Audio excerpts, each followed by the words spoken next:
Hello everyone, आज म तपाईलाई SchoolERP को स्टुडेन्ट सेक्सनमा कसरी चलाउने भनेर सिकाउन गइरहेको छु।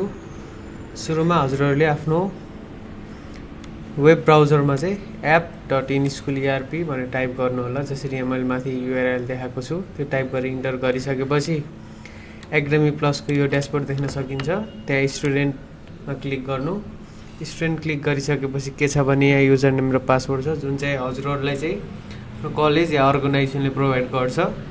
मानौ मैले यहाँ र्यान्डम युजर नेम र पासवर्ड राखेको छु। त्यो गरिसकेपछि लगइन गर्ने।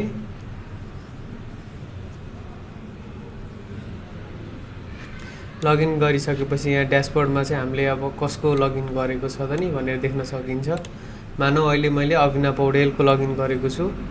त्यसरी नै अभिना पौडेलको के छ त नि एकाडेमिक रिजल्टहरु के छ, के असाइन गरेछ भन्ने कुराहरु हेर्नको लागि यहाँ क्लिक गर्नु होला। त्यसैगरी यहाँ एक्जाम सेक्सन छ, एक्जाम सेक्सनमा यसरी क्लिक गर्नु होला।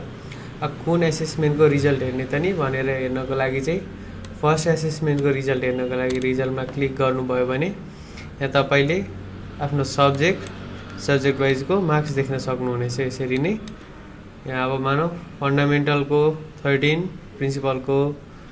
प्रिन्सिपल अफ मार्केटिङको 21 आएको छ। त्यसरी नै हजुरले एक्जाम रिजल्ट यसरी देख्न सक्नुहुनेछ।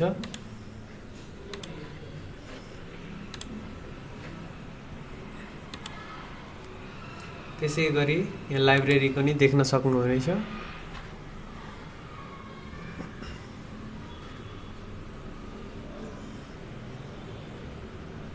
लाइब्रेरीमा के बुक लगेको छ त नि अहिलेसम्मको भनेर एप्लाइड म्याथमेटिक्स, प्रिन्सिपल्स अफ म्यानेजमेन्टहरु यिनीहरु यहाँ यतै आन्सर राखेको छ।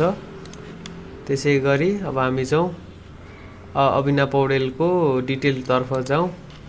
यहाँ गएर मानौ अब प्रोफाइल पिक्चरहरु राख्नु पर्यो, डकुमेन्टहरु राख्नु पर्यो भने चाहिँ एडिट सेक्सनमा क्लिक गर्ने।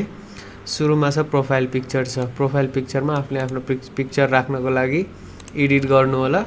आफूलाई आफ्नो कुन पिक्चर राख्नु पर्ने छ त्यो राख्नु होला। मैले चाहिँ मानौ यो र्यान्डम इमेज राखेको छु।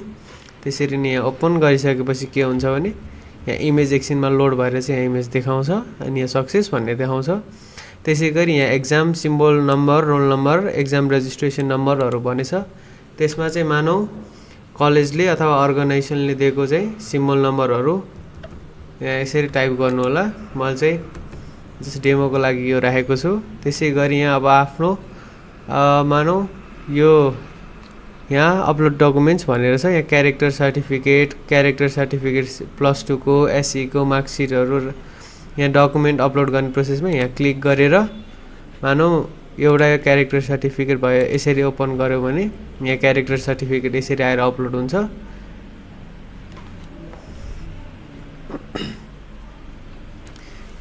त्यसैगरी मार्कसिटमा नि मार्कसिटको यो राख्यो भने यसरी देखाउँछ।